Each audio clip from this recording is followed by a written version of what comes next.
Hvad er dit yndlingssko? Mit yndlingssko? Nike, tror jeg. Nike Shox?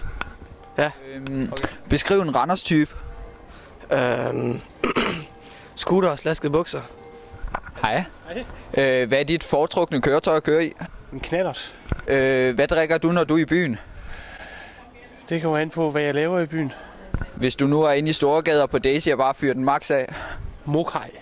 Mokai. Kan I beskrive en Randers-type? Mokai.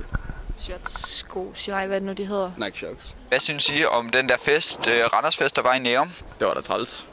Ja, det irriterede mig, fordi jeg vidste, vi skulle høre om det i flere uger. Kan du beskrive dine følelser? Jamen, jeg var ked af det hele ugen, da jeg så nyhederne. Ja, du følte dig mobbet. Mobbet, ja, jeg har følt mig meget trådt på. Kan I beskrive en Randers-type? Nike Shox, Royal Bucks og Flexfit hat. Er det Scooter, Mokai. Jeg har ikke set den eneste scooter. De må være kørt i havnen et eller andet. Ja, der var jeg så for hurtigt. Nu har jeg set en scooter. Ja. Han er en rigtig Randers-type. Ja, der var også en holder til Mokaien. Det er standard.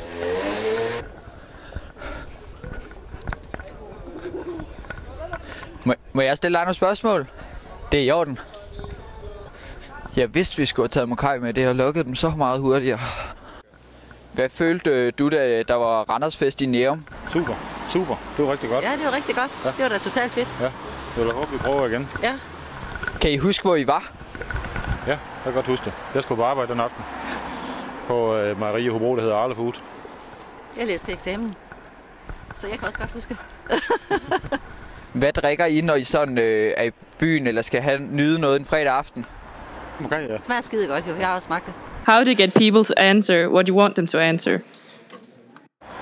Det vi ser her, det er faktisk Crazy Daisy. Det er det nye Crazy Daisy. Det er lukket i Randers. Så søger de herind. Skal lige se, om jeg kan finde en Mokai-flaske. Nej, de må have ryddet op. Mokai!